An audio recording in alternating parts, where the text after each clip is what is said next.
शाम का समय था। पुजारी संध्या आरती की तैयारियों में व्यस्त था। सभी श्रद्धालु गिरधर गोपाल की मूर्ति के आगे हाथ जोड़े खड़े हुए थे। इतने में एक स्त्री दौड़ी दौड़ी कान्हा जी की मूर्ति के सामने आती है, कान्हा जी के आगे हाथ जोड़कर प्रार्थना करती है और देखते ही देखते जिंदा गिरधर गोपाल की मूर्ति में समा जाती है। जब मंदिर में उपस्थित श्रद्धालु इस नज़ारे को देखते हैं तो इस नज़ारे को देखकर उनकी आंखें खुली की खुली रह जाती हैं। उनके आश्चर्य की सीमा नहीं रहती है। सभी की जुबान पर एक ही प्रश्न था, कौन थी वो स्त्री, कहां से आई थी और भगवान की मूर्ति में कैसे समा गई। लेकिन इसका उत्तर किसी के पास नहीं था। सभी एक दूसरे का मुंह ताक रहे थे। मित्रों, ये कोई किस्सा कहानी नहीं है, बल्कि इसी कलयुग की भगवान श्री कृष्ण जी के चमत्कार की सच्ची घटना है। तो क्या है पूरी कहानी, कहाँ की है ये सच्ची घटना, आइए इस वीडियो के माध्यम से हम आपको बताते हैं। जय श्री कृष्णा भक्तों, मैं नरेंद्र एक बार पुनः आप सभी भक्तों का आपके अपने YouTube चैनल सत्यार्थ दर्शन में हार्दिक अभिनंदन करता हूं। मित्रों, वीडियो पर आगे बढ़ने से पहले आपसे एक विनम्र निवेदन है, यदि आप इस कहानी को सुन रहे हैं तो कृपया पूरा सुनें, क्योंकि आज की इस सच्ची कहानी से आपको बहुत कुछ जानने और सीखने के लिए मिलेगा। तो चलिए मित्रों, आपका और अधिक समय न लेते हुए सीधे आ जाते हैं आज की कहानी पर और आपको सुनाते हैं भगवान श्री कृष्ण जी के चमत्कार की ये सच्ची कहानी।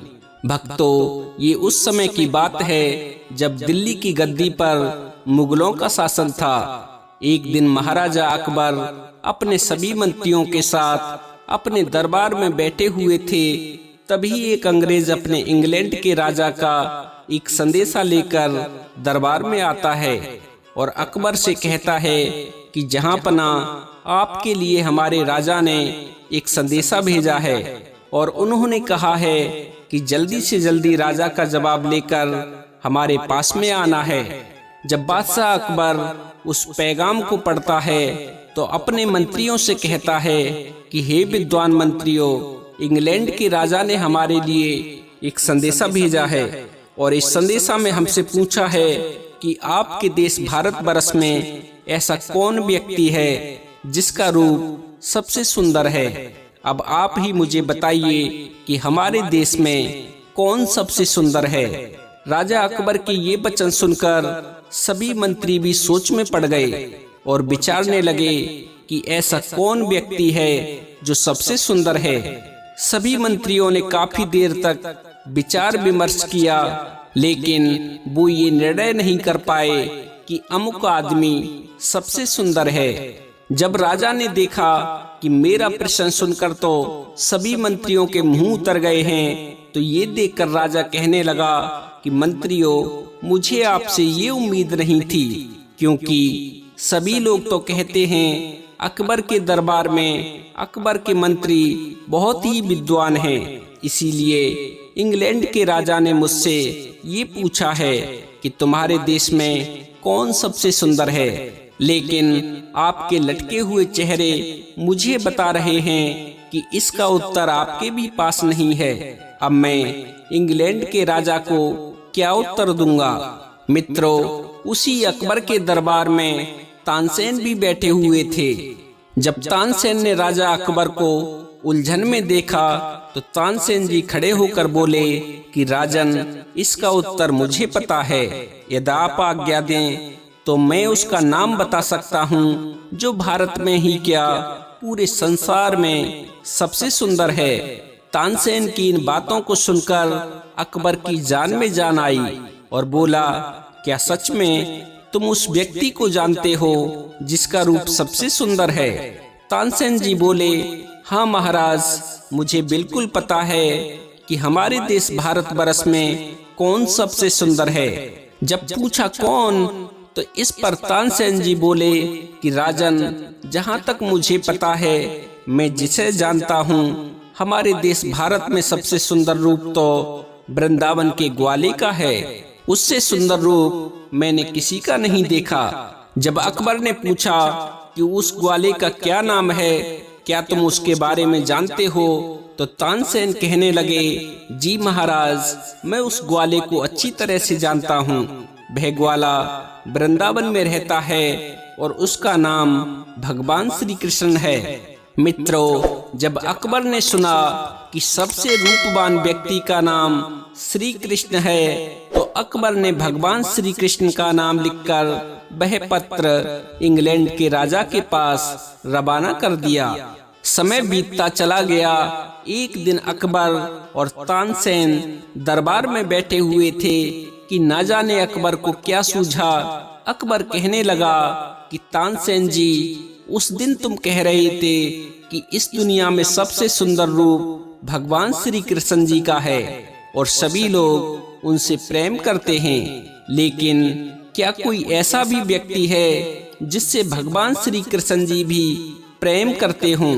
ये सुनकर तानसेन जी बोले कि राजन, होने को तो बहुत लोग ऐसे होंगे जिनसे कृष्ण मुरारी प्रेम करते होंगे, सभी को तो मैं नहीं जानता, लेकिन एक व्यक्ति ऐसा है जिसके लिए मैं कह सकता हूँ कि वो भगवान श्री कृष्ण जी की सबसे प्रिय भक्त है और भगवान श्री कृष्ण जी अपने उस भक्त से अटूट प्रेम करते हैं, हर समय उसकी रक्षा में तत्पर रहते हैं। तानसेन की इन बातों को सुनकर अकबर बोला, सच तानसेन, यदि ऐसी बात है तो हम उस व्यक्ति के अपनी आंखों से दर्शन करना चाहते हैं। क्या तुम हमें उस व्यक्ति के पास ले चलोगे? अकबर की इन बातों को सुनकर तानसेन जी कहने लगे कि राजन, ले चलने को तो मैं ले चल सकता हूँ, लेकिन आप इस राजसी ठाट बाट में उस भक्त के दर्शन नहीं कर सकते। उस भक्त के दर्शन करने के लिए तुम्हें अपना रूप बदलना होगा। यदि तुम अपना रूप बदल सकते हो तो मैं तुम्हारी ये इच्छा भी पूरी कर सकता हूँ।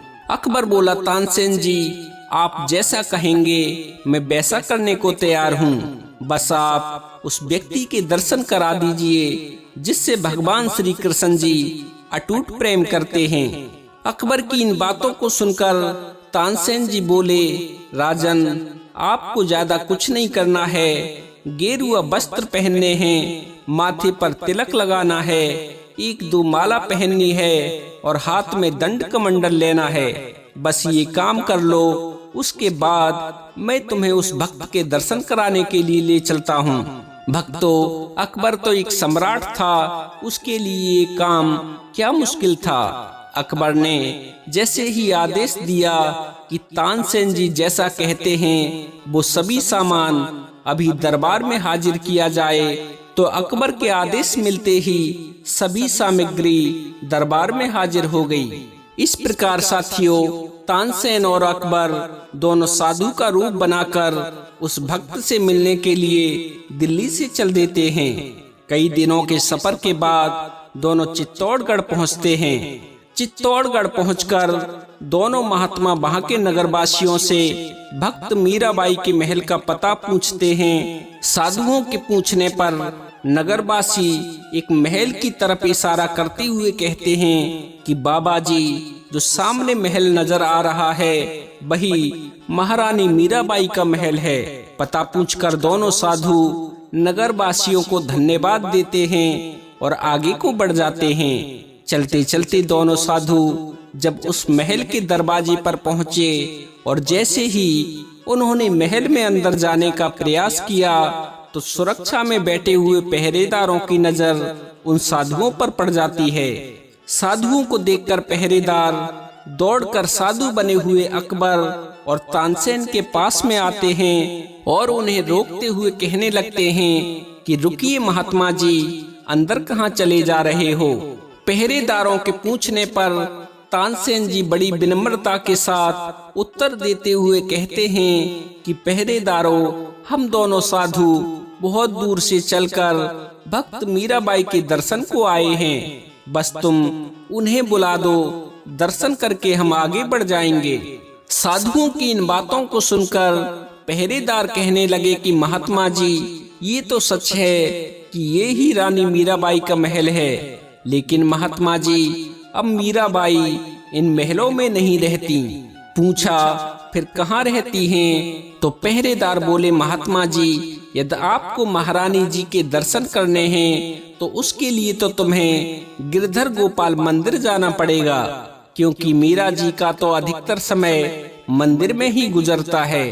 पहरेदारों के ये वचन सुनकर तानसेन जी बोले, कोई बात नहीं भाया, हम मंदिर में जाकर ही दर्शन कर लेते हैं। और इस प्रकार दोनों साधु राणा जी के पहरेदारों से विदा लेकर गिरधर गोपाल के मंदिर को चल देते हैं। और कुछ समय पश्चात दोनों मंदिर के बाहर खड़े हुए थे। मित्रों, जिस जगह पर मंदिर बना हुआ था वह बड़ा ही सुंदर स्थान था। चारों तरफ हरियाली, पेड़ पौधे और पेड़ पौधों पर पक्षी चहचहा रहे थे। बड़ा ही रमणीक स्थल था। मित्रों, जैसे ही दोनों साधु मंदिर में प्रवेश करते हैं और जैसे ही उनकी नजर मीरा जी पर पड़ती है तो मीरा की दशा देखकर अकबर को बड़ी हैरानी होती है। अकबर देखता है कि मंदिर के एक कोने में बैठी हुई मीरा अपनी सुध बुध खोकर कृष्ण भक्ति में लीन है। उसकी आंखों से अश्रुधारा बह रही है। उसकी ये विरह अवस्था देखकर अकबर दंग रह गया। वो सोच रहा था कि महलों में रहने वाली मीरा क्यों एक मूर्ति के आगे बैठी हुई आंसू बहा रही है। ऐसा क्या दुख हो सकता है। लेकिन जैसे ही अकबर थोड़ा और आगे बढ़ा तो उसकी नजर मीरा के नूरानी चेहरे पर गई। मीरा का चेहरा किसी अलौकिक शक्ति से दमक रहा था। वह सोचने लगा कि एक साधारण इंसान में इतना तेज कैसे हो सकता है। अकबर ने अपने पूरे जीवन काल में इतना तेजवान व्यक्ति कभी नहीं देखा था। अकबर ने जैसे ही एक और कदम आगे रखा तो तानसेन ने अकबर को रोक लिया और कहा कि रुकिए महाराज, अभी हम उनसे नहीं मिल सकते, क्योंकि इस समय मीरा जी समाधि की अवस्था में हैं। पहले उन्हें समाधि की अवस्था से बाहर आने दो, फिर हम उनके दर्शन करेंगे। तानसेन की बात मानकर अकबर मंदिर के कोने में बैठ गया और मंदिर के कोने में बैठकर अकबर और तानसेन मीरा के समाधि से बाहर आने की प्रतीक्षा करने लगे। कुछ समय पश्चात मीरा जी के नेत्र खुले और वो समाधि अवस्था से बाहर आईं। समाधि अवस्था से बाहर आकर जैसे ही मीरा की नजर मंदिर के कोने में बैठे हुए साधुओं पर पड़ी तो मीरा जी दौड़कर उन साधुओं के पास में पहुंची। जाते ही मीरा ने साधुओं को प्रणाम किया, उनकी सेवा की। सेवा उपरांत मीरा ने साधुओं से पूछा कि कहो महात्मा जी, आपने यहाँ आने का कष्ट कैसे किया है। मित्रों, मीरा का तेज देखकर अकबर की तो सिट्टी पिट्टी गुम हो गई थी। उसके मुंह से शब्द ही नहीं निकले। लेकिन तानसेन ने कहा कि देवी, मैंने अपने गुरु से संगीत की विद्या ग्रहण की है और मेरी इच्छा है कि मैं आपके गिरधर गोपाल के सामने कोई भजन सुनाऊं। मीरा ने कहा कि महात्मा जी, ये तो बड़ी अच्छी बात है कि आप मेरे प्रभु का गुणगान करना चाहते हैं। यदि आप मुझे भक्ति से भरा हुआ कोई भजन सुनाएंगे तो मुझे बड़ी प्रसन्नता होगी। भक्तों, मीरा की आज्ञा मिलने के बाद तानसेन ने गिरधर गोपाल की मूर्ति के सामने बैठकर एक बड़ा ही सुंदर भजन सुनाया। भजन को सुनकर मीरा जी बहुत प्रसन्न हुई। वह कहने लगी कि आप दोनों कुछ समय यहीं विश्राम कीजिए, जिससे मुझे आप कुछ समय तक अच्छे अच्छे भजन सुनाते रहें और इसी बहाने मैं आपकी सेवा भी कर लूंगी। इस पर तानसेन जी कहने लगे कि देवी, अभी तो हम जल्दी में हैं, लेकिन आप फिक्र न करें, जल्दी ही हम आपके दर्शन को दोबारा आएंगे। मीरा जी कहने लगी, ठीक है, जैसी आपकी इच्छा, लेकिन जाते जाते गिरधर गोपाल के दर्शन तो कर लो। मित्रों, जैसे ही अकबर और तानसेन मीरा के साथ में गिरधर गोपाल की मूर्ति के सामने पहुंचे और जैसे ही अकबर ने गिरधर गोपाल की मूर्ति को निहारा तो भगवान श्री कृष्ण जी की सुंदरता को देखकर अकबर हैरान रह गया। उसी समय अकबर के मन में एक भाव आया और उसी भाव के चलते अकबर ने अपने गले में पहनी हुई बेशकीमती मोतियों की माला उतारी और उतारकर गिरधर गोपाल की मूर्ति के गले में डाल दी। मीरा ने अकबर को रोकते हुए कहा कि बाबा, मेरे गिरधर गोपाल को इन रतन जड़ित मालाओं की कोई आवश्यकता नहीं है, वो इनसे नहीं रीझते। मेरे गोपाल को रिझाने के लिए तो सिर्फ भक्ति और प्रेम चाहिए, इसीलिए आप इस माला को अपने पास ही रखिए। यदि आप इस माला को देना ही चाहते हैं तो उसको देना जिसे इसकी आवश्यकता हो। मीरा ने काफी मना किया लेकिन अकबर नहीं माना। उसने हाथ जोड़कर मीरा जी से प्रार्थना की कि देवी, मैं बहुत दूर से चलकर आपके पास में आया हूँ और मेरी ये इच्छा है कि आपके गिरधर गोपाल मेरी ये माला पहने, इसीलिए आप मुझे निराश न करें। जब अकबर ने बार बार मीरा जी से प्रार्थना की तो मीरा जी मान गईं और इस प्रकार तानसेन और अकबर मीरा जी का दर्शन करके गिरधर गोपाल को मणिकों की बेशकीमती माला भेंट करके वापस दिल्ली लौट गए। मित्रों, अगला दिन हुआ तो अगले दिन की सुबह जैसे ही सूरज निकला और जैसे ही सूरज की किरणें मूर्ति के गले में पड़ी हुई मड़ियों की माला पर पड़ी तो उन मड़ियों में से तेज प्रकाश निकलने लगा।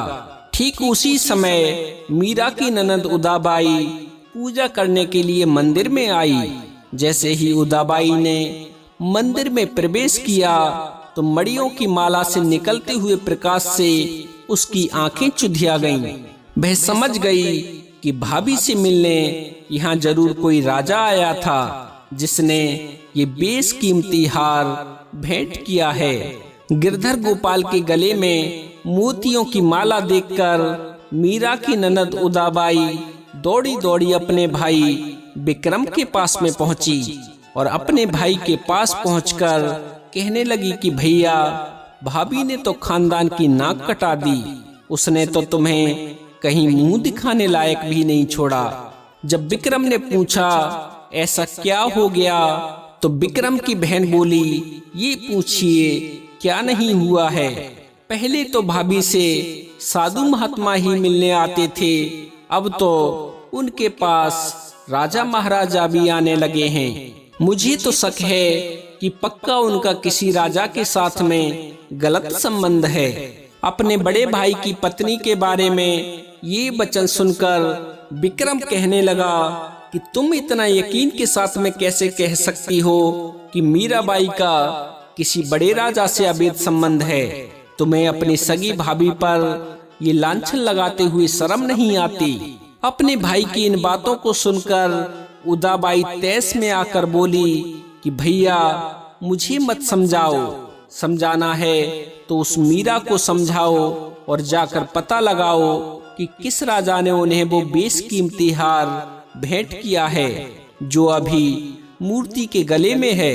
मित्रों, राणा विक्रम तो अपनी भाभी से पहले से ही द्वेष भावना रखता था। जब वह अपनी बहन के मुख से मीरा के बारे में उल्टी सीधी बातें सुनता है तो क्रोध में भर जाता है और सीधा वहीं पहुंच जाता है जिस मंदिर में रहकर मीरा भगवान श्री कृष्ण जी की भक्ति करती थी।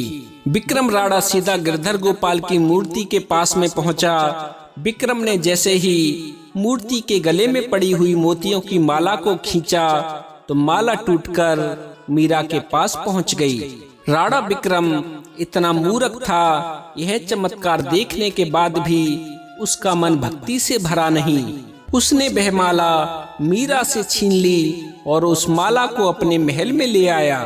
महल में लाकर विक्रम ने अपने नगर के एक जौहरी को बुलवाया ताकि वह ये पता लगा सके कि इसकी कीमत कितनी है और ये किस राजा की माला है। मित्रों, माला देखकर तो जौहरी भी हैरान रह गया, क्योंकि उस माला के हर मोती पर अकबर का नाम लिखा हुआ था। जब जौहरी ने बताया कि राणा साहब, ये माला मुगल सम्राट अकबर की है और ये बहुत बेशकीमती मणियों की माला है, तो ये सुनकर तो विक्रम का पारा 7वें आसमान पर पहुंच गया, क्योंकि उस समय मुगल सल्तनत और राजपूतों में 36 का आंकड़ा था, उनमें जरा भी नहीं बनती थी। मित्रों, पास खड़ी मीरा की ननद उदाबाई को जब ये पता चला कि ये बेशकीमती माला अकबर ने भेंट की है, तो ये जानकर वह अपने भैया से कहती है कि देखा भैया, मैं आपसे कह रही थी ना कि किसी बड़े राजा के साथ में मीराबाई के अवैध संबंध हैं, लेकिन ये राजा तो हमारा दुश्मन ही निकला। जरूर भाभी ने अकबर को आपका कोई भेद बताया है, इसीलिए उसने मीराबाई को इतना बेशकीमती हार भेंट किया है। भैया, अब भी समय है, संभल जाओ, नहीं तो ये मीरा हमारे राजवंश को कहीं का ना छोड़ेगी। अपनी बहन की इन बातों को सुनकर विक्रम बोला कि बहन, अब चाहे कुछ भी हो जाए, लेकिन अब मैं मीराबाई को जीवित नहीं छोड़ूंगा, अब उसे समाप्त करके ही दम लूंगा।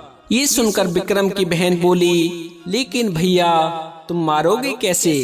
तुमने पहले भी उसे कई बार मारने का प्रयास किया है, लेकिन सफल कहाँ हो पाए हो। तुम्हारे सारे प्रयास तो विफल हो गए हैं। तुम्हें याद है, एक बार तुमने भाभी को जहरीली नाग का पिटारा भेजा था, लेकिन वो फूलों का हार बन गया। तुमने जहर देकर भी भाभी को मारने का प्रयास किया था, लेकिन तुम्हारा वो प्रयास भी असफल रहा। अब तुम ऐसा क्या करने वाले हो जिससे तुम्हें सफलता मिल जाएगी? विक्रम अपनी बहन को समझाते हुए बोला कि बहना, मैं मानता हूँ कि पहले मैंने जो भी प्रयास किए थे वो सभी के सभी विफल हो गए हैं, लेकिन तुम देखना, इस बार मैं कुछ ऐसा करूँगा कि मीरा अपने आप ही मर जाएगी।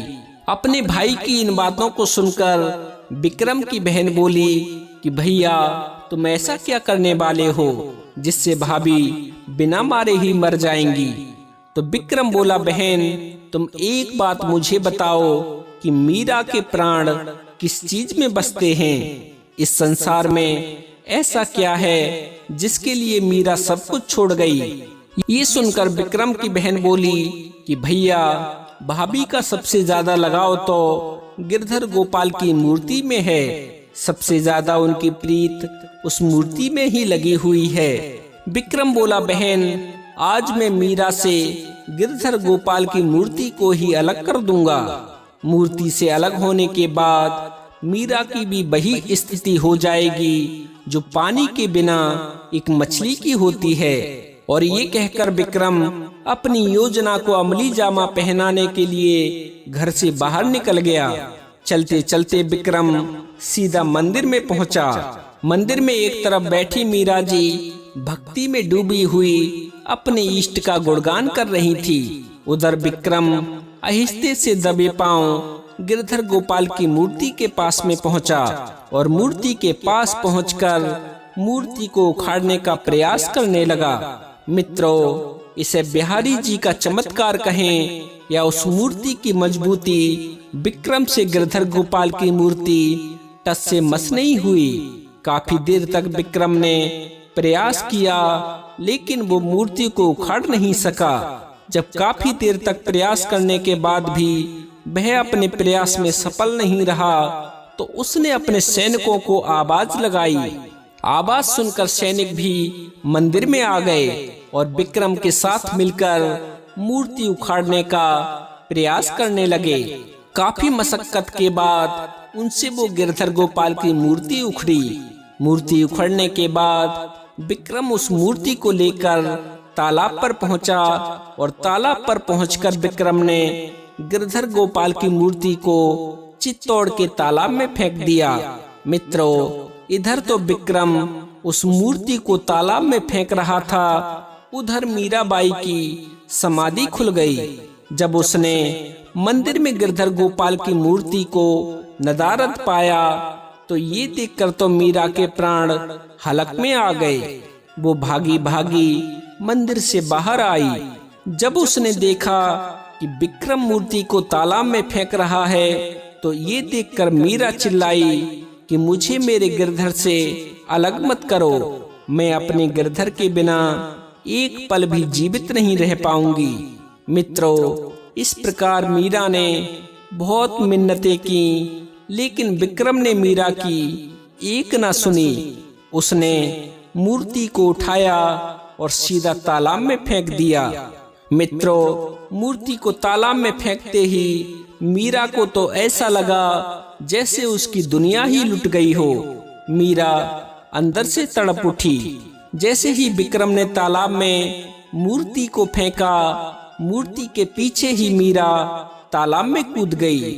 जिस प्रकार आत्मा के बिना शरीर नहीं चल सकता, उसी प्रकार भगवान के बिना भक्त की भक्ति कैसे हो सकती है।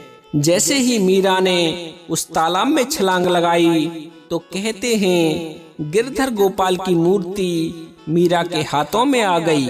मित्रों, मूर्ति के हाथों में आते ही मीरा के साथ में एक बहुत बड़ा चमत्कार हुआ, और वह चमत्कार ये था कि जब मीरा ने चित्तौड़ के तालाब में छलांग लगाई तो उसे निकलना तो चित्तौड़ के तालाब से था, लेकिन मीरा चित्तौड़ के तालाब से नहीं निकली।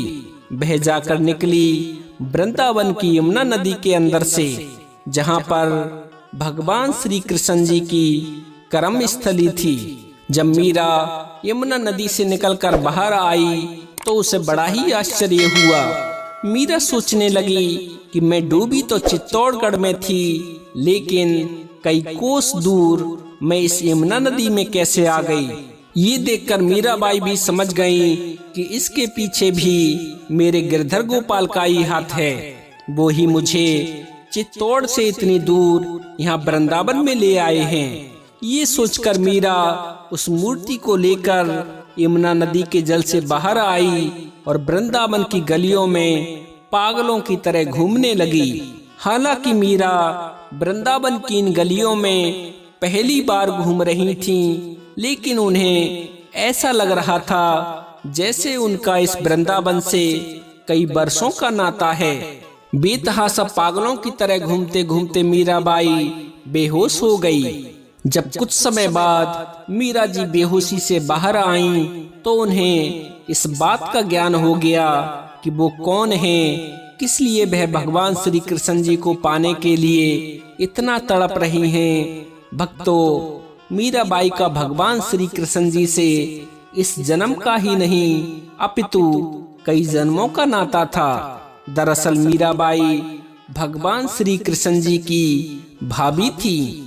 अब इसके पीछे क्या कहानी है, कैसे मीराबाई भगवान श्री कृष्ण जी की भाभी थी और वो कौन सी तड़प थी जिसके लिए मीरा जी ने राजपाट, महल दो महले सबको ठुकरा दिया। मित्रों, अधिकांश लोगों को ये तो पता है कि मीराबाई ने मेड़ता के राठौर राव दूदा के पुत्र रतन सिंह के घर में जन्म लिया था और उनका विवाह उदयपुर के राणा सांगा के पुत्र भोजराज के साथ में हुआ था। उनके पति भोजराज ने ही उनकी श्री कृष्ण जी के प्रति अटूट भक्ति को देखकर उनके महल के पास ही गिरधर गोपाल का मंदिर बनवा दिया था, जहां पर रहकर मीरा भगवान श्री कृष्ण जी की पूजा और भक्ति करती थी। कहते हैं कि मीरा बचपन से ही बैरागी हो गई थी। ये कहना सही नहीं है, क्योंकि मीरा की तड़प इस जन्म की नहीं बल्कि कई जन्मों की थी। अब आप पूछेंगे वो कैसे, तो उसके लिए हम आपको मीरा के पूर्व जन्म की एक कहानी सुनाते हैं। इस कहानी को सुनने के बाद तुम्हें तुम्हारे प्रश्न का उत्तर मिल जाएगा। मित्रों, ये बात उस समय की है जब भगवान श्री कृष्ण जी अपने बाल स्वरूप में ब्रज के ग्वाल बालों के साथ में लीला कर रहे थे। तभी कलयुग की मीराबाई उस समय की ब्रजमंडल के एक गांव की बेटी थीं और इनके उस जन्म का नाम था माधवी। भक्तों, संयोग से माधवी का विवाह भी उसी वृंदावन में हुआ था जहां रहकर भगवान श्री कृष्ण जी ग्वाल बालों के साथ में लीला करते थे। और जिस ग्वाले के साथ में इनका विवाह हुआ था वो भगवान श्री कृष्ण जी का सहपाठी था। भगवान श्री कृष्ण जी के कई सहपाठी थे, जैसे मधुमंगला, मनसुखा, श्रीदामा और भी बहुत सारे सखा थे जिनके साथ में मिलकर भगवान श्री कृष्ण जी लीलाएं करते थे। उन्हीं सखाओं में एक सुंदर नाम का भी सखा था जिसके साथ में ब्रजमंडल की बेटी माधवी का विवाह हुआ था। मित्रों, सुंदर के साथ में माधवी का विवाह तो हो गया था, लेकिन अभी उसका गौना नहीं हुआ था। पहले के समय में बाल विवाह की प्रथा थी। विवाह तो बचपन में ही हो जाया करते थे, लेकिन गौना जब होता था जब बच्चे युवा हो जाते थे। माधवी का विवाह तो हो गया था, लेकिन गौना नहीं हुआ था। जब सुंदर और माधवी युवा हो गए, जब उनकी अवस्था गृहस्थ आश्रम के योग्य हो गई, तो माधवी के पिता ने सुंदर के घर चिट्ठी भिजवाई कि अब माधवी बड़ी हो गई है, इसीलिए आप गौना करा ले जाएं।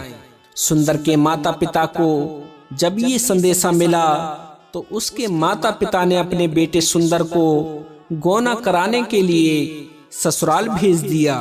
ससुराल में सुंदर की खूब खातिरदारी हुई, खूब मान सम्मान हुआ और माधवी की विदाई की तैयारी होने लगी। जब माधवी की विदाई होने लगी तो माधवी की माँ अपनी बेटी को समझाते हुए बोली कि बेटी, अब तू अपनी ससुराल वृंदावन जा रही है। ससुराल जाने से पहले तू मेरी एक बात कान लगाकर सुन ले। जब माधवी ने पूछा कि माँ जी, आप मुझे क्या बताना चाहती हैं, तो माधवी की माँ अपनी बेटी को समझाते हुए बोली कि बेटी, जिस जगह तू जा रही है, जिस गांव में तेरी ससुराल है, उस जगह एक कृष्ण कन्हैया नाम का लड़का रहता है। देख, तू किसी भी प्रकार से उसे देखना मत।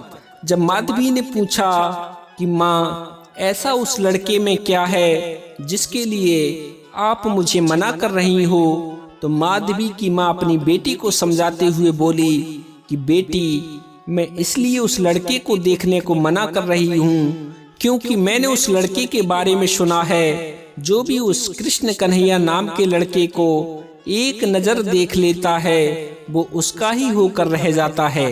या तूने उसे देख लिया तो तू भी उसकी तरफ आकर्षित हो जाएगी। बड़ा ही छलिया है वह लड़का। मित्रों, माधवी की माँ अपनी बेटी को ये सब बातें इसलिए समझा रही थी क्योंकि वो एक सांसारिक महिला थी और उसकी सोच भी सांसारिक थी। उसे तो लग रहा था कि कृष्ण कन्हैया कोई छलिया है, उसे कोई जादू टोना आता है। जब भी कोई कृष्ण की तरफ निहारता है तो वो कोई जादू टोना कर देता है। ऐसे में यदि मेरी बेटी ने उसको देख लिया और वो उसकी तरफ को आकर्षित हो गई तो इसका पतिव्रत धर्म नष्ट हो जाएगा। उसे नहीं पता था कि जिस बालक को वो छलिया समझ रही है वो कृष्ण भगवान है। उसकी नजर में कृष्ण भगवान एक सामान्य पुरुष थे। उसका तो मानना था कि जो भी उनकी तरफ देखता है वो उनकी सुंदरता पर ही मोहित हो जाता है। इसीलिए वो माँ अपनी बेटी को मना कर रही थी। उसे डर था कहीं मेरी बेटी भी उसकी सांवली सलोनी सूरत पर मोहित न हो जाए, क्योंकि माधवी की माँ ने बचपन से पढ़ा सुना था कि एक स्त्री का धर्म होता है कि वो किसी पराये पुरुष को उस दृष्टि से ना देखे कि वो उस पर मोहित हो जाए या फिर पराये पुरुष को देखकर उसकी सुंदरता की तारीफ करे। ये बातें संस्कारी स्त्रियों को शोभा नहीं देती। इससे उनका पतिव्रत धर्म नष्ट हो जाता है और वह पाप की भागी बनती हैं। इसीलिए माधवी की माँ अपनी बेटी को समझा रही थी कि बेटी, ससुराल में जाकर घूंघट में ही रहना, कभी किसी पराये पुरुष का दर्शन मत करना, सास ससुर की सेवा करना, पति को ही परमेश्वर समझना और उस छलिया से तो दूर ही रहना। माधवी ने कहा, ठीक है माँ, जो भी तुमने मुझे बातें सिखाई हैं, मैं उन बातों का पालन करूंगी। और इस प्रकार माधवी अपनी सखी सहेलियों से विदा लेकर, अपने माता पिता का आशीर्वाद लेकर डोली में बैठकर अपने पति के साथ अपने ससुराल को चल दी। आगे आगे सुंदर चल रहा था, पीछे पीछे डोली में बैठी हुई माधवी आ रही थी। चलते चलते सुंदर जब वृंदावन के समीप में पहुंचा तो सुंदर ने अपनी पत्नी माधवी से कहा कि प्रिय, अब हम वृंदावन के नजदीक पहुंच गए हैं। कुछ समय बाद तुम मेरे घर पर यानी अपनी ससुराल में होगी। और तुम्हें पता है, जिस रास्ते पर अभी हम चल रहे हैं, इसी रास्ते से हम सभी ग्वाल बाल और कृष्ण कन्हैया गैया चराने जाते हैं और जंगल में जाकर खूब मस्ती करते हैं। मेरा मित्र कन्हैया बड़ा ही नटखट है, खूब शैतानी करता है, लेकिन है बहुत प्यारा। मित्रों, इधर तो सुंदर अपनी पत्नी को ये सब बातें बता ही रहा था, तभी सुंदर क्या देखता है कि सामने से श्याम सुंदर चले आ रहे हैं। श्याम सुंदर को आता हुआ देखकर सुंदर अपनी पत्नी से कहता है कि वो देखो माधवी, अभी नाम लिया और कृष्ण कन्हैया आ भी गए। अब देखना, आते ही वो मुझसे कहेंगे कि भाभी ले आया, भाभी का मुंह तो दिखाओ। उन दोनों में ये बातें हो ही रही थीं कि तभी कन्हैया भी सुंदर माधवी के पास पहुंच गए। और पास पहुंचकर कृष्ण जी अपने बाल सखा से बोले, अरे सुंदर, तू भाभी का गौना करा लाया और हमें बताया तक नहीं। ये सुनकर सुंदर ने भगवान श्री कृष्ण जी को गले लगाया और कहा कि कान्हा, मैं तो अभी तेरे बारे में ही माधवी को बता रहा था कि इतने में तू आ भी गया। भगवान बोले, सुंदर, ये सब छोड़, पहले मुझे भाभी के दर्शन करवा, मैं भी तो देखूं मेरा सुंदर कैसी बहू लाया है। अपने सखा की इन बातों को सुनकर सुंदर भगवान श्री कृष्ण जी से बोला, अरे लाला, मैं तो का दर्शन करवाऊं, वो तो तेरी भाभी है, खुद ही जाके दर्शन कर ले। मित्रों, अपने बाल सखा की आज्ञा मिलते ही भगवान श्री कृष्ण जी दौड़ते हुए डोली के पास में पहुँचे और डोली के पास पहुंचकर डोली का पर्दा हटाते हुए भगवान श्री कृष्ण जी माधवी से बोले, अरे भाभी, मैं तुम्हारा देवर कृष्ण कन्हैया हूँ, अपना घूंघट तो उठाओ, मैं भी तो देखूं मेरा सुंदर कैसी दुल्हनिया लाया है। मित्रों, माधवी के कानों में जैसे ही भगवान कृष्ण जी के मधुर स्वर सुनाई पड़े तो माधवी समझ गई कि ये वो ही कृष्ण कन्हैया है जिसके बारे में माँ ने बताया था। मित्रों, ये पता चलते ही माधवी ने अपना घूंघट और नीचे सरका लिया। मुंह तो छोड़ो, उसने अपने हाथ पैर भी समेट लिए और अपने घूंघट को दोनों हाथों से कस के पकड़ लिया। भगवान श्री कृष्ण जी ने कहा कि अरे भाभी, मैं तो तुम्हारा देवर हूँ, मुझसे क्या शर्माना। लेकिन माधवी ने कोई उत्तर ना दिया और ना ही भगवान श्री कृष्ण जी को अपना मुंह दिखाया। भगवान समझ गए कि कुछ गड़बड़ है। भगवान माधवी से बोले कि भाभी, अभी भी समय है, अपना मुंह दिखा दो। आज तो मैं तुम्हारे पास में चलकर आया हूँ, कहीं ऐसा ना हो ये समय तुम्हारे जीवन में फिर कभी ना आए। लेकिन माधवी नहीं मानी। जब माधवी अपनी जिद पर अड़ी रही और उसने अपना मुंह भगवान श्याम सुंदर को नहीं दिखाया तो भगवान माधवी से बोले, ठीक है भाभी, कोई बात नहीं, आज तो हम तुम्हारा मुंह देखने आए थे लेकिन तुमने नहीं दिखाया, लेकिन आज के बाद सदा तुम हमारा मुंह देखने को तरसोगी। और इतना कहकर भगवान तो वहां से आगे बढ़ गए और माधवी की डोली उनकी ससुराल यानी वृंदावन में पहुंच गई। मित्रों, उसी वृंदावन में भगवान कृष्ण जी भी रहते थे, लेकिन माधवी ने अपनी माँ के उपदेशों का खूब अच्छे से पालन किया। जब भी वो भगवान कृष्ण जी की आहट सुनती थी या उसे ये पता चलता था कि कृष्ण कन्हैया आ रहे हैं, तो वो तुरंत ही अपना मुख ढक लेती थी कि कहीं उन पर नजर न पड़ जाए, क्योंकि ऐसा उसकी माँ ने कहा था। जब शाम को सुंदर अपने घर आता और अपनी पत्नी को कन्हैया की बातें बताता, तो वो अपने कान बंद कर लेती थी, क्योंकि उसे लगता था कि यदि मैं कृष्ण जी की बातें सुनूंगी तो मेरे मन में कान्हा को देखने की इच्छा जागृत होगी। इसीलिए माधवी जब भी अपने पति के मुख से कृष्ण कन्हैया की बातें सुनती थी तो अपने कान बंद कर लेती थी। सुंदर भी सोचता था कि मेरी पत्नी भी कैसी है, ना तो वो श्याम सुंदर की बातों को सुनती है और ना ही करती है। ये देखकर सुंदर को भी बड़ी हैरानी होती थी। इसी प्रकार से माधवी का अपने ससुराल में समय गुजर रहा था। मित्रों, एक दिन की घटना है कि माधवी की सास माधवी को लेकर यशोदा के पास में नंद भवन में आती है। तभी संयोग से भगवान श्री कृष्ण जी भी भोजन करने को महल में आते हैं और आकर अपनी मैया से भोजन मांगने लगते हैं।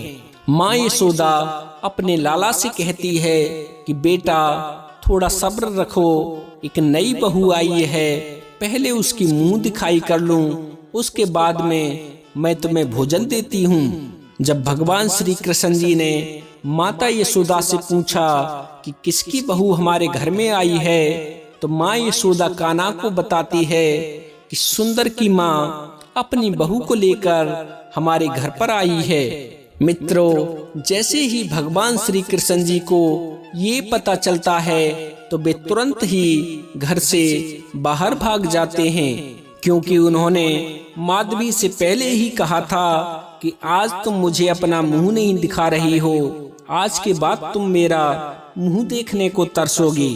मित्रों, इस प्रकार माधवी को अपनी ससुराल में रहते हुए कई साल बीत गए, लेकिन इन बीते दिनों में ना तो माधवी ने कृष्ण जी का चेहरा देखा और ना ही कृष्ण जी ने माधवी का चेहरा देखा। मित्रों, उसी समय की घटना है कि इंद्र देवता गोकुल वासियों से रुष्ट हो गए और उन्होंने अपना गुस्सा दिखाते हुए खूब मूसलाधार पानी बरसाया। पूरे ब्रजमंडल में चारों तरफ पानी ही पानी हो गया।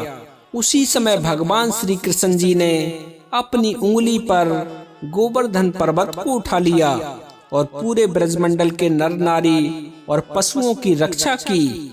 मित्रों, उन्हीं ब्रजवासियों में माधवी भी थी, जिसने भगवान श्री कृष्ण जी को ना देखने की कसम खाई थी। अब जान तो उसको भी बचानी थी। जब इंद्र के प्रकोप से बचने के लिए ब्रजमंडल के सभी नर नारी गोवर्धन पर्वत की तरफ को भागे, तो माधवी भी अपनी सास और पति के साथ में गोवर्धन पर्वत के नीचे जाकर खड़ी हो गई। जिस समय माधवी अपने प्राण बचाने के लिए गोवर्धन पर्वत की शरण में पहुंची, उस समय शाम हो गई थी और अंधेरा हो गया था। माधवी पूरी रात गोवर्धन पर्वत के नीचे खड़ी हुई ये सोचती रही कि हे भगवान, इतना बड़ा पहाड़, ये पहाड़ कैसे उठा होगा? बाहर कितनी बारिश हो रही है और इस पहाड़ के नीचे तो पानी की एक बूंद भी नहीं है। पूरी रात माधवी यही सोचती रही। मित्रों, रात बीती, सवेरा हुआ, सूर्य भगवान की पहली किरण आई। उसी क्षण माधवी ने अपनी नजरें घुमाई। माधवी ये देखने को व्याकुल थी कि आखिर इतना बड़ा पहाड़ उठा कैसे है। जब माधवी ने नजरें दौड़ाई तो माधवी ने देखा कि इतना बड़ा पहाड़ तो एक उंगली पर टिका हुआ है। उंगली देखने के बाद जब उसने उंगली के नीचे देखा तो उसे भगवान श्री कृष्ण जी का हाथ दिखाई दिया। हाथ से जब नीचे को देखा तो माधवी को भगवान श्री कृष्ण जी का चेहरा दिखाई दिया। मित्रों, भगवान श्री कृष्ण जी का मुखार बिंदु देखकर तो माधवी अपनी सुध-बुध खो बैठी, क्योंकि आज उसने पहली बार भगवान श्री कृष्ण जी का मुख देखा था। उनकी सुंदर सी मुस्कान, काली कटीली आंखें, चितचोर चितवन, काले घुंघराले बाल, सिर पर मोर मुकुट। कृष्ण कन्हैया को देखकर माधवी समझ गई कि एक उंगली से पहाड़ उठाने वाला कोई पुरुष नहीं है, ये तो साक्षात परमेश्वर हैं। मित्रों, ये पता लगते ही कि मेरी माँ ने जिसके बारे में मुझे बताया था, जिसको ना देखने का मुझे उपदेश दिया था, वो कृष्ण कन्हैया तो भगवान हैं। ये जानकर माधवी फूट फूट कर रोने लगी और पश्चाताप करते हुए कहने लगी कि हे भगवान, मुझसे कितनी बड़ी भूल हो गई। जिस भगवान की एक झलक पाने को ऋषि मुनि पूरा जीवन लगा देते हैं, वही भगवान खुद चलकर मेरे पास में भाभी भाभी कहते हुए आए थे, लेकिन मैंने घूंघट कर लिया। इतने दिनों से मैं ऐसी सुंदर सी छवि को देखने से वंचित रह गई। अरे माँ, तुमने ये किस जन्म का बदला लिया है जो मुझे भगवान के दर्शन से वंचित रखा? तुमने क्यों इतना बड़ा अपराध किया है? मित्रों, इस प्रकार रोते हुए जब माधवी की नजर भगवान के चरणों पर पड़ी तो माधवी भगवान श्री कृष्ण जी के चरणों में डूब गई। वो मन ही मन प्रार्थना करने लगी कि हे श्याम सुंदर, मुझे माफ कर दो, मुझसे बहुत बड़ी भूल हो गई है। मित्रों, उधर तो श्याम सुंदर बिना कुछ खाए पिए एक उंगली पर पूरा पहाड़ उठाए हुए इंद्र के प्रकोप से ब्रजवासियों की रक्षा करते रहे, और इधर माधवी भी 7 दिनों तक बिना कुछ खाए पिए पश्चाताप की अग्नि में जलती रही और आंसू बहाती रही। जब 7 दिन बीते और इंद्र का घमंड टूटा तो इंद्र ने भगवान श्री कृष्ण जी से माफी मांगी। इंद्र के माफी मांगने के बाद भगवान श्री कृष्ण जी ने गोवर्धन पर्वत को पुनः उसके स्थान पर स्थापित कर दिया। ब्रजमंडल के सभी ब्रजवासी भगवान श्री कृष्ण जी का जय जयकार करते हुए खुशी खुशी अपने घर को लौटने लगे। उधर जैसे ही भगवान श्री कृष्ण जी जाने वाले थे, तभी माधवी भगवान श्री कृष्ण जी के पास में आ गई और भगवान के चरणों में गिरकर माफी मांगने लगी। माधवी माफी मांगते हुए बोली कि भगवान, मैं आपको पहचान ना सकी, मुझसे ये बहुत बड़ा अपराध हो गया है। मेरी मति मारी गई थी जो मैं इतने दिनों तक तुम्हारा दर्शन नहीं कर पाई, मुझे माफ कर दो। जब माधवी को बहुत देर हो गई मिन्नतें करते हुए, तो अंत में भगवान श्री कृष्ण जी मुस्कुराते हुए बोले, क्या हुआ भाभी, अब क्यों रोती हो?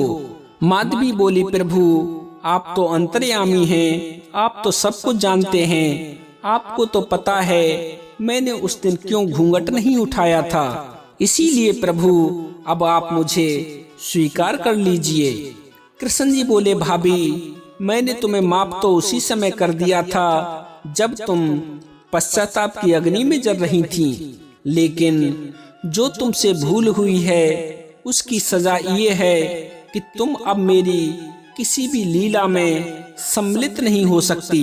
मैं तुम्हें अपनी किसी भी लीला में सम्मिलित नहीं करूंगा। मित्रों, यही कारण था कि भगवान श्री कृष्ण जी की लीला में माधवी का कोई जिक्र नहीं मिलता है। भगवान श्री कृष्ण जी ने माधवी को अपनी सभी लीलाओं से वंचित रखा। कुछ समय बाद जब भगवान श्री कृष्ण जी ब्रज छोड़कर द्वारका चले गए, तो ये खबर सुनकर तो माधवी पछाड़ खाकर गिर गई। जब ब्रज की गोपियों ने पूछा कि माधवी, कन्हैया तो हम सबको भी छोड़कर गए हैं, फिर तू इतना विलाप क्यों कर रही है? हमें भी तो दुख है उनके जाने का। ये सुनकर माधवी बोली कि मेरा दुख तुमसे कहीं अधिक है। जब सखियों ने पूछा वो कैसे, तो माधवी बोली, अरे सखियों, तुम लोगों ने तो श्याम सुंदर को पकड़ लिया था, तब छोड़कर वो गए हैं, लेकिन हमने तो उन्हें पकड़ा भी नहीं था और वो हमें छोड़कर चले गए। इसीलिए हमारा दुख तुम्हारे दुख से कहीं ज्यादा है। तुम तो रोज उनके दर्शन करती थीं, उनकी लीलाओं में शामिल होती थीं, उनके साथ रास करती थीं, लेकिन मैं तो सालों तक उनसे घूंघट करती रही। हाय विधाता, आग लगे ऐसे घूंघट को जिस घूंघट के कारण मैं कान्हा के दर्शन नहीं कर पाई। आग लगे ऐसे माँ के ज्ञान को जिस ज्ञान ने मुझे ईश्वर से दूर रखा। हे विधाता, कभी किसी को ऐसा पर्दा ना देना जो भगवान से दूर करे, और कभी किसी को ऐसी माँ मत देना जो कि भगवान से दूर रहने की शिक्षा दे। इस प्रकार मित्रों, माधवी तड़पने लगी और तड़पते हुए माधवी के प्राण निकल गए। वही माधवी जिसके तड़पते हुए प्राण निकले थे, उसी माधवी ने इस कलयुग में मीरा बनकर रतन सिंह के घर में जन्म लिया।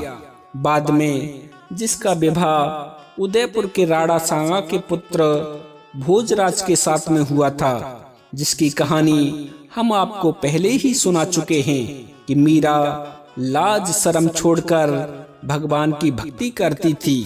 तो उसका कारण था क्योंकि वो जानती थी कि पिछले जन्म में तो मैंने खूब लाज शर्म की है, खूब घूंघट ओढ़ा है, और उस घूंघट का क्या परिणाम हुआ उसे पता था। इसीलिए वो लाज शर्म छोड़कर किसी की नहीं सुनती थी। जब चित्तौड़ में डूबने के बाद मीरा वृंदावन की यमुना से बाहर आई और वृंदावन की गलियों में आकर बेहोश हो गई, तो बेहोशी की हालत में मीरा के सामने वो सभी दृश्य तैर गए जो उसने अपने पिछले जन्म में माधवी बनकर वृंदावन में बिताए थे। ये जानने के बाद तो मीरा कृष्ण जी को पाने के लिए और अधिक व्याकुल हो गई। अब तो वृंदावन में रहकर ही भक्ति में माता मीरा भगवान की उपासना करने लगी। जब राणा विक्रम को ये बात पता चली कि मीरा मरी नहीं है, बल्कि साधु संतों के साथ में रहकर वो वृंदावन में ही भक्ति कर रही है, तो ये जानकर उसे बहुत आश्चर्य भी हुआ और गुस्सा भी आया। आश्चर्य तो इस बात का था कि मीरा तालाब में डूबी थी, मरी क्यों नहीं और वृंदावन कैसे पहुंच गई, और वहीं गुस्सा इसलिए आ रहा था कि मीरा वृंदावन में साधु संतों के साथ में रहकर राजपूतों की नाक कटा रही है। राणा विक्रम ने बहुत प्रयास किए मीरा को पुनः चित्तौड़ वापस लाने के, क्योंकि वह नहीं चाहता था कि समाज में उसकी बुराई हो, लोग इस प्रकार कहें कि राणा सांगा की पुत्र वधू वृंदावन में संतों के साथ भक्ति कर रही है।